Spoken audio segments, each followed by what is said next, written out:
ഗൂഗിളിൽ ഒരാൾ അന്വേഷിച്ചാലും വരും ഇതിൽ. വരും. ഡിഫറെന്റ് ആയിട്ടുള്ള അല്ലേ? ആര് ടൈപ്പ് ചെയ്താലും വരും. സലീം കുമാർ എന്ന പേര് കൊടുത്ത് ടൈപ്പ് ചെയ്തതാ. ഇപ്പൊ കല്യാണം കഴിച്ചിട്ടുണ്ട്. അടുത്തവർക്ക് പോട്ടെ, കല്യാണം കഴിച്ചിട്ടുണ്ട്. Salim Kumar and Dileep are friends or enemies? ലാബി കൊടുത്ത് പരിശോധിക്കേണ്ട കേസാണത്.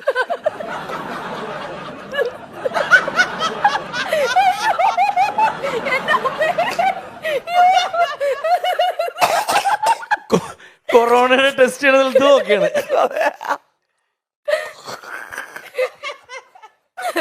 മലയാളികളൊന്നും അല്ല, വെറുതെ ചുമ്മാ. ഇത് മലയാളികൾ തന്നെ, സംശയമില്ലാത്ത കാര്യം. എന്നാലും അതിനെപ്പറ്റി എന്താണ് പറയാനുള്ള? ആരോ തെരഞ്ഞെടുക്കും. എനിക്ക് തോന്നുന്നു കേരളത്തിൽ പണിക്ക് വന്ന ബംഗാളികളും മലയാളം പഠിച്ചതിന് ശേഷം എല്ലാവരും ടൈപ്പ് ചെയ്തായിരിക്കും, അല്ലാതെ എനിക്ക് തോന്നുന്നില്ല. എന്താണ് ശത്രുത കാരണം വേണ്ടേ?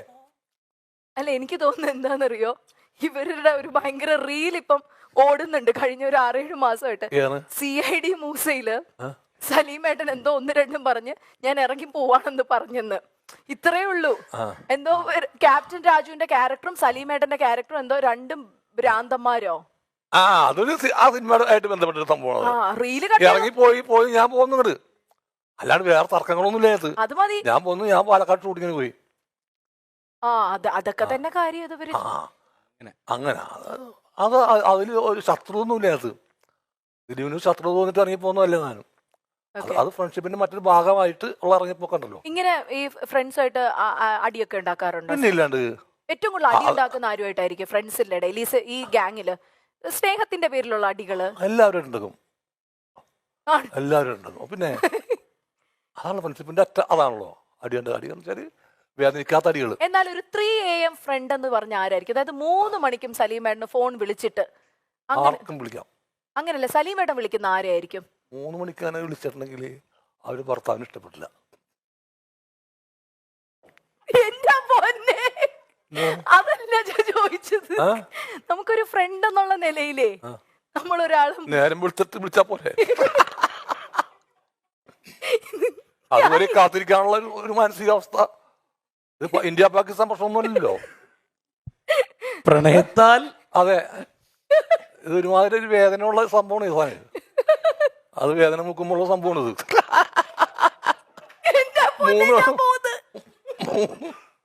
3 മണിക്കൊരു പെണ്ണിനെ വിളിച്ചേൽപ്പിച്ചിട്ട് ഞാനൊരു കാര്യം പറഞ്ഞിട്ട് ഞാൻ പെണ്ണുങ്ങളുടെ കാര്യം പറഞ്ഞു. ഹിമാലയ സാനുക്കളിലെ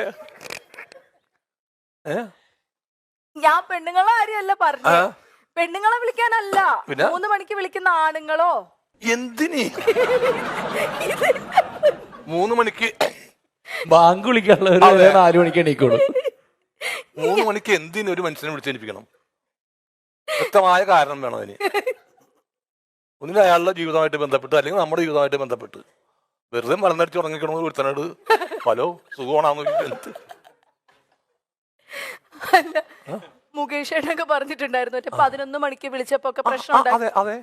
അതുപോലെ സലീമേട്ടൻ അങ്ങനെ ആരെങ്കിലും വിളിച്ചിട്ടുണ്ട്? ആ സമയത്ത് വിളിക്കാം അവന്റെ അവസാനോട് ആണോ? പ്രശ്നം ഉണ്ടാക്കുവോ? പിന്നെ അല്ലാണ്ട് എന്തൊക്കെ പ്രശ്നം ഉണ്ടാക്കണ്ടേ? അവൻ ഫ്രണ്ടാണോ? അവൻ അടിക്കണ്ടേ അവനാ?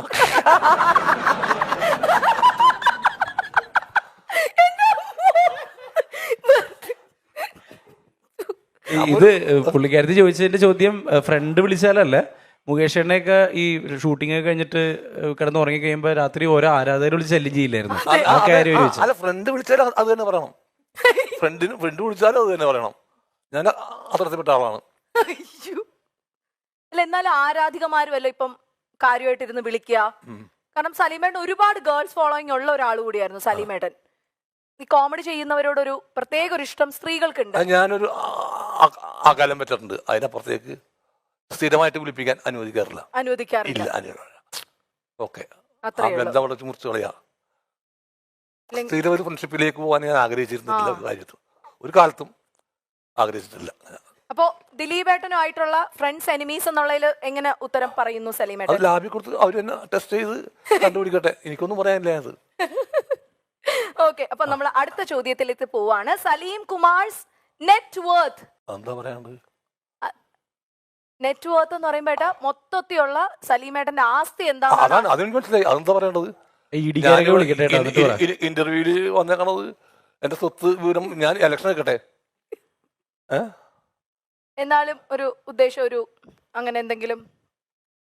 അങ്ങനെ എന്ത് ഒന്നുമില്ലെന്നേ. ഞെട്ട് വരിക ഒന്നുമില്ല എനിക്ക്. മണി മാനേജ്മെന്റ് ചെയ്യാറുണ്ടോ സലീമേട്ടൻ? അതായത് ഇത്രയും, കാരണം അത്രയും പടങ്ങളിൽ അഭിനയിച്ച ഒരാളാണ്. ഇല്ലില്ല, അങ്ങനെ ഒന്നുമില്ല. ഞാൻ സാധാരണക്കാരനാണ്, സാധാരണ ഒരു കർഷകനാണ്. ഞാൻ ഒരു വീടുണ്ട്, എനിക്ക് സാമാന്യ ഭേദപ്പെട്ട ഒരു വീടുണ്ട്. നല്ല വീടാണ് പക്ഷെ സലീം. അതെ, ഒരു വീടുണ്ട്. അതിനുശേഷം ഒരു സാധാരണക്കാരനാണ് ഞാൻ. ഞാൻ വലിയ കോടീശ്വരനൊന്നുമല്ല. ഓക്കെ. മണി വർത്ത് എന്നൊക്കെ പറഞ്ഞ അവിടെ എന്താണ് നെറ്റ് വർത്ത്, മണി നെറ്റ് വർത്ത് ഒക്കെ എന്നൊക്കെ പറഞ്ഞാൽ അത് സംസാരിക്കാനുള്ള യോഗ്യത പോലും എനിക്കില്ല. ഇല്ല, സാധാരണ മനുഷ്യനാണ് ഞാൻ. Okay, done. അപ്പൊ അങ്ങനെ എഴുതാം.